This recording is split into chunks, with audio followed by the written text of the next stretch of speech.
Assalamualaikum warahmatullahi wabarakatuh. Alhamdulillah kita dapat berjumpa kembali dalam mata kuliah Hukum Acara Mahkamah Konstitusi, di mana pada kesempatan kali ini merupakan pertemuan kali kedua setelah kalian UTS yang dilaksanakan secara daring. Saya tidak ada henti-hentinya dan tidak ada bosan-bosannya untuk selalu mengingatkan kepada teman-teman agar tetap menjaga semangat, menjaga motivasi di tengah pandemi seperti ini, agar dalam mengikuti perkuliahan dan selalu konsentrasi fokus tujuannya apa, tidak lain tidak bukan adalah untuk meraih cita-cita, salah satu cita-cita kalian. Kiranya kalian sudah melakukan setengah perjalanan kalian untuk menggapai salah satu cita-cita kalian menjadi sarjana hukum. Menurut saya sudah tidak ada kata lagi bahwa kalian merasa tidak cocok, bahwa kalian merasa salah jurusan dan sebagainya. Pilihan kalian hanya satu, yaitu tetap fokus maju ke depan sampai titik di mana kalian meraih gelar sarjana hukum dan bisa mengamalkan ilmu-ilmu yang kalian terima dan kalian bisa mengimplementasikannya di dunia kerja. Itu teman-teman, jadi tetap jaga semangat, jaga motivasi dan kesehatan di tengah-tengah kondisi yang sangat sulit saat ini.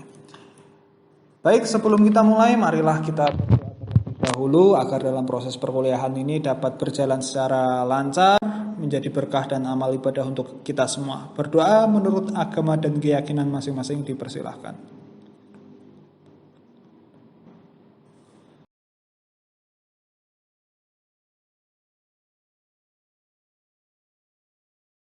Adapun materi pada kesempatan kali ini yaitu nanti kita akan mempelajari mengenai apa yang dinamakan sengketa kewenangan lembaga negara, yang itu adalah kewenangan mahkamah, salah satu kewenangan Mahkamah Konstitusi untuk memutuskannya. Sebelumnya kita sudah mempelajari tentang kewenangan Mahkamah Konstitusi untuk menguji konstitusionalitas sebuah undang-undang dengan undang-undang dasar.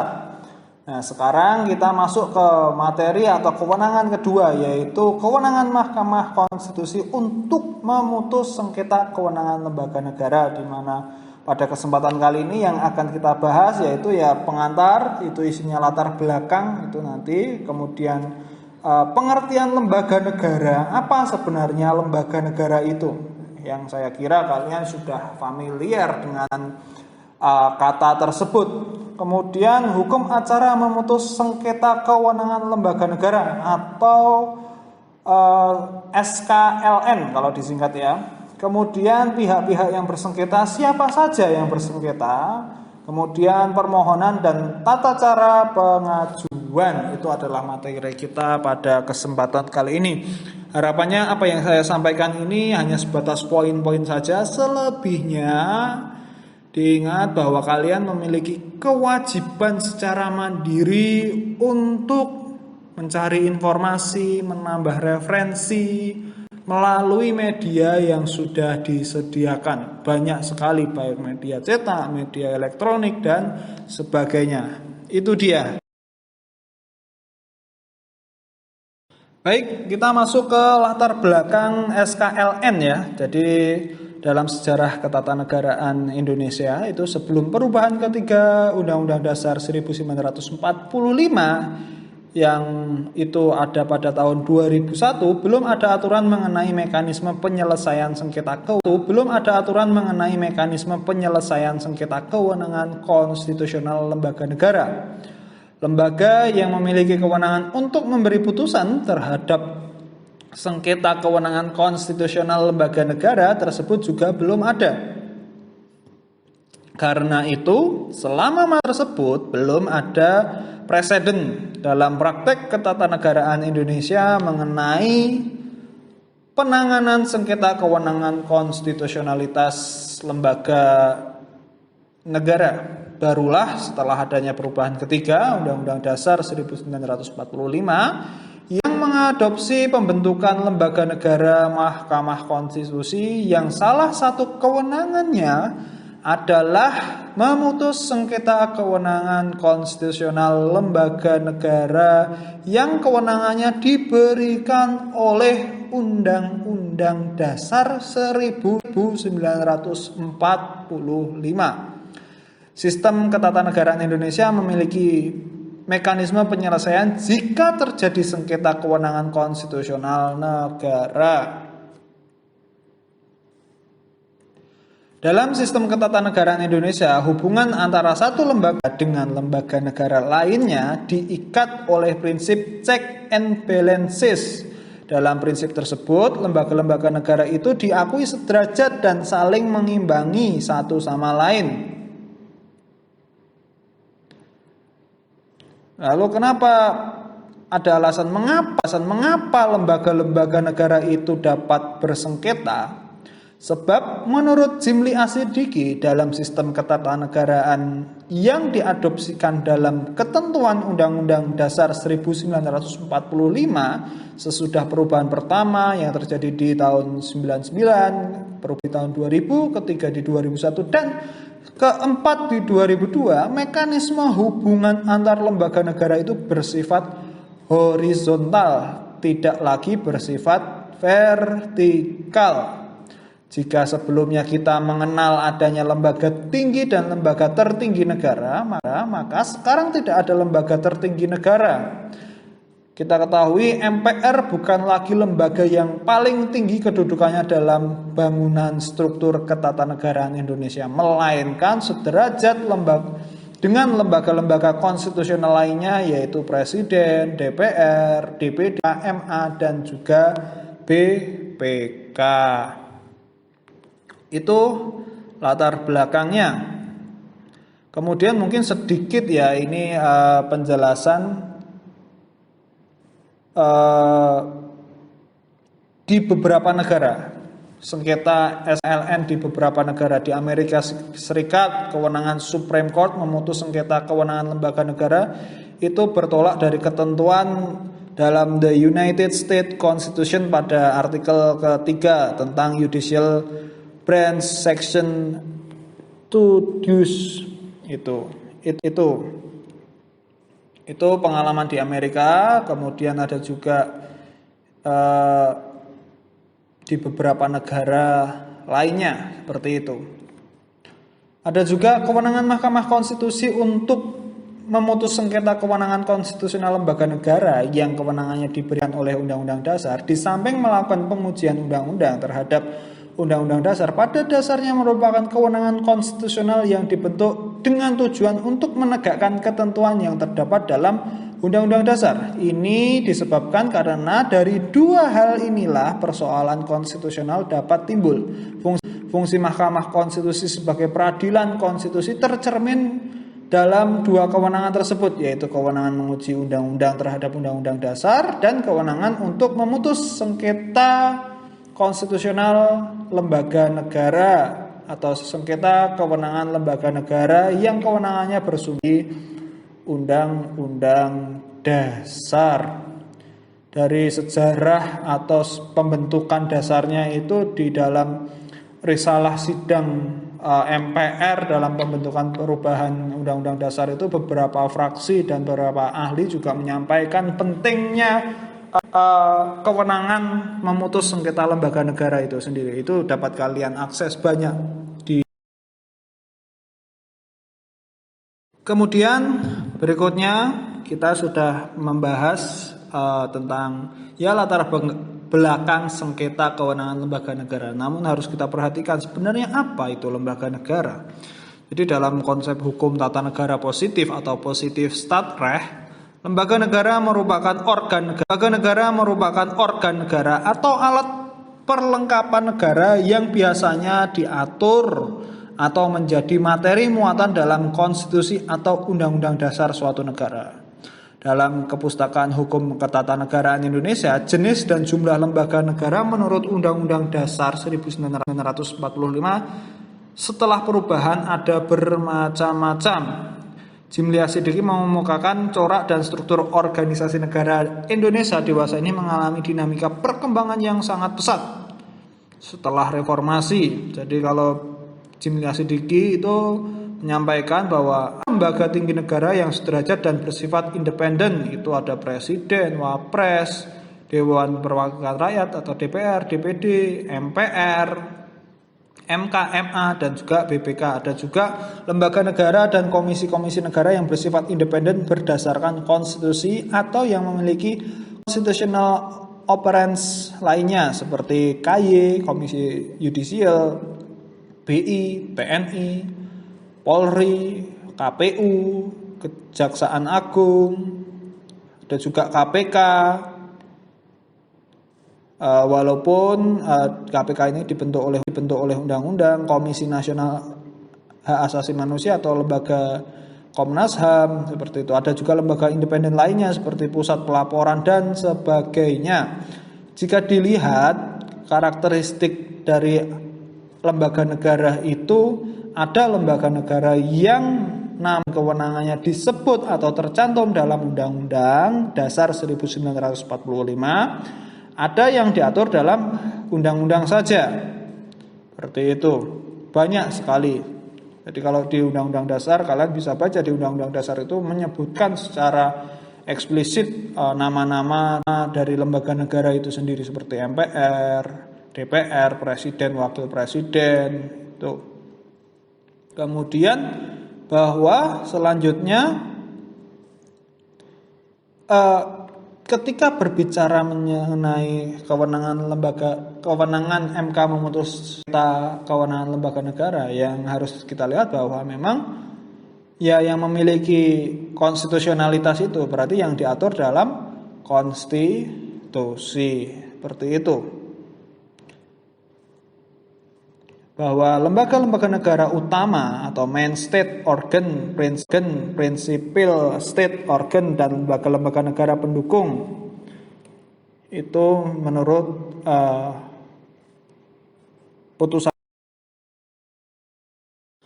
Jadi berbicara hukum acara memutus sengketa konstitusionalitas kewenangan lembaga negara atau SKLN, kalau kita merujuk bahwa hukum acara itu adalah atau hukum acara yang lazim disebut dengan hukum formil, menunjukkan cara bagaimana peraturan-peraturan hukum material dipertahankan dan diselenggarakan.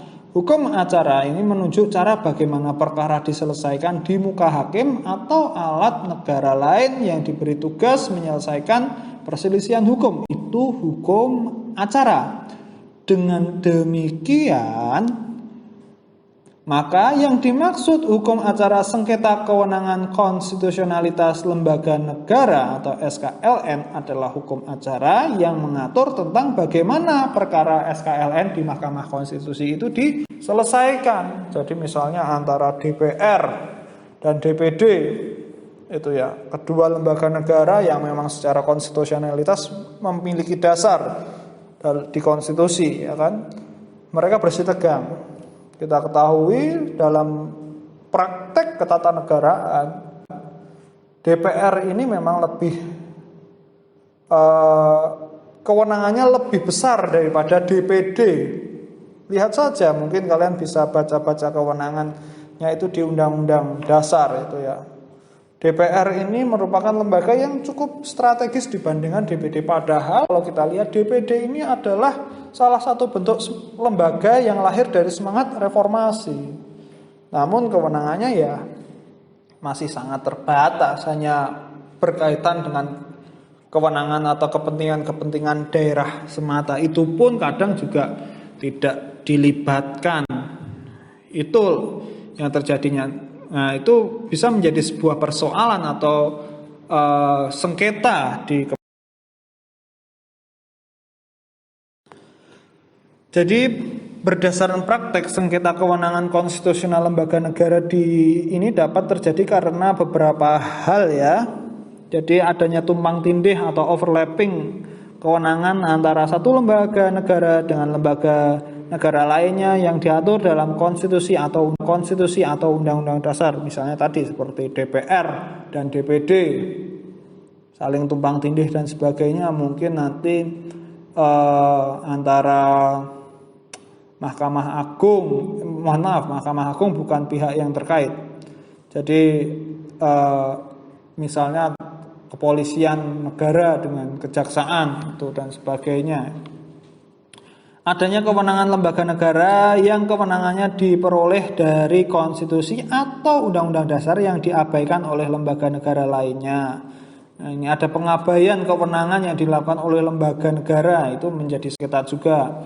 Ada kewenangan lembaga negara yang kewenangannya diperoleh dari konstitusi atau undang-undang dasar yang dijalankan oleh lembaga negara lainnya dan sebagainya. Ini kan akan memunculkan tumpang tindih. Misalnya lembaga negara X tapi tidak melaksanakan, malah dilaksanakan oleh lembaga Y. Ini itu kan tumpang tindih, itu menjadi sengketa. Jadi pokok sengketa dan bagaimana terjadinya perkara SKLN di MK itu tadi ada 3 kriteria. Berikutnya pihak-pihak yang bersengketa. Jadi sama seperti proses peradilan pada umumnya ya, ada pemohon, ada termohon. Yang dimaksud dengan pemohon adalah lembaga negara yang menganggap kewenangan konstitusionalnya dikurangi, dihalangi, diabaikan dan atau dirugikan oleh lembaga negara lainnya.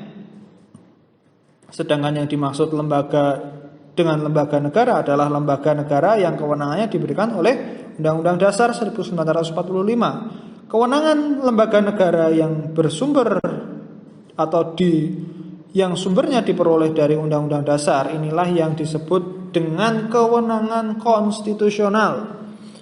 Kewenangan konstitusional lembaga negara ini dapat berupa wewenang atau hak dan tugas atau kewajiban lembaga negara yang diberikan oleh Undang-Undang Dasar. Dalam sengketa kewenangan konstitusional lembaga negara diatur bahwa lembaga negara yang dapat menjadi pemohon dalam perkara sengketa kewenangan konstitusional lembaga negara adalah DPR, DPD, MPR, Presiden, BPK, dan juga Pemda atau lembaga negara lain yang kewenangannya diberikan oleh Undang-Undang Dasar 1945. Yang jelas pemohon harus mempunyai kepentingan langsung terhadap kewenangan yang dipersengketakan. Yang dimaksud dengan kewenangan yang dipersengketakan ini adalah kewenangan yang diberikan atau ditentukan oleh Undang-Undang Dasar 1945. Yang kedua yaitu termohon. Termohon adalah lembaga negara yang dianggap telah mengambil, mengurangi, menghalangi, dan mengabaikan dan atau merugikan pemohon. Jadi dalam pasal 2 ayat 1 peraturan MK nomor 8/PMK 2006 tentang pedoman beracara dalam sengketa kewenangan konstitusional lembaga negara diatur bahwa lembaga negara yang dapat menjadi termohon dalam perkara sengketa kewenangan konstitusional lembaga negara adalah DPR, DPD, MPR, Presiden, BPK, Pemda, dan juga lembaga negara lain yang kewenangannya diberikan Undang-Undang Dasar 1945. Adanya rumusan hukum tentang pengertian lembaga negara lain menunjukkan bahwa kemungkinan termohon lain di luar yang telah disebutkan di atas atau disebutkan tadi terbuka atau ada tergantung pada hakim, komisi pemilihan umum atau KPU pusat misalnya dapat saja menjadi termohon dalam perkara SKLN tergantung pada bagaimana hakim menafsirkannya. Dan ada catatan bahwa kemungkinan apakah MA sebagai pihak dalam bisa MA itu menjadi pihak yang berperkara di SKLN. Pasal 65 Undang-Undang MK secara tegas menyatakan bahwa MA tidak dapat ditarik menjadi termohon dalam sengketa kewenangan lembaga negara semacam ini. Itu terkait dengan pihak. Berikutnya, permohonan dan tata cara pengajuan. Dalam jenis perkara SKLN harus disebutkan dalam permohonan pemohon lembaga mana yang menjadi termohon yang merugikan kewenangannya yang diperoleh dari Undang-Undang Dasar 1945. Dalam Undang-Undang MK menggariskan bahwa pemohon itu adalah lembaga negara yang kewenangannya diberikan oleh Undang-Undang Dasar yang mempunyai kepentingan langsung terhadap kewenangan yang dipersengketakan. Pemohon wajib menguraikan dengan jelas permohonannya tentang kepentingan langsung pemohon dan menguraikan kewenangan yang dipersengketakan serta menyebutkan dengan jelas lembaga negara yang menjadi termohon. Jadi alasan permohonan atau fundamentum petendi harus jelas untuk dapat diajukan di depan MK.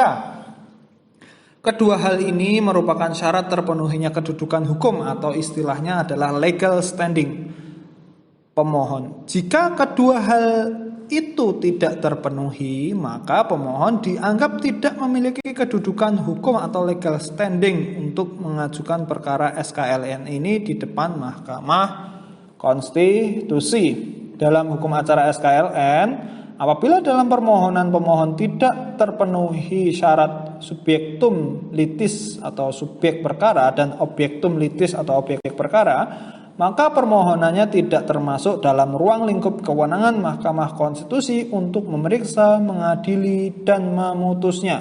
Terhadap permohonan yang demikian ini, lazimnya Mahkamah Konstitusi memutus permohonan dinyatakan tidak dapat diterima atau net onafhankelijk verklaar.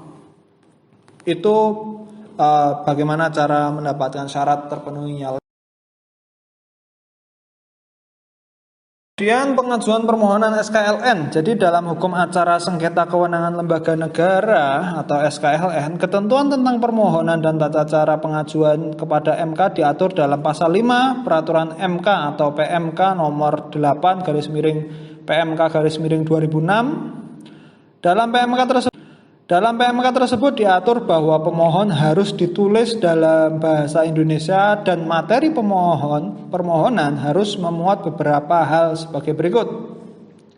1. Identitas lembaga negara yang menjadi pemohon seperti nama lembaga negara, nama ketua lembaga, dan alamat lengkap lembaga negara. Kemudian nama dan alamat lembaga negara menjadi termohon. Kemudian uraian yang jelas tentang 1. Kewenangan yang dipersengketakan, 2. Kepentingan langsung pemohon atas kewenangan tersebut, 3. Hal-hal yang diminta untuk diputuskan. Permohonan yang diajukan tersebut dibuat dalam 12 rangkap yang ditandatangani oleh Presiden atau pimpinan lembaga negara yang mengajukan permohonan atau kuasanya.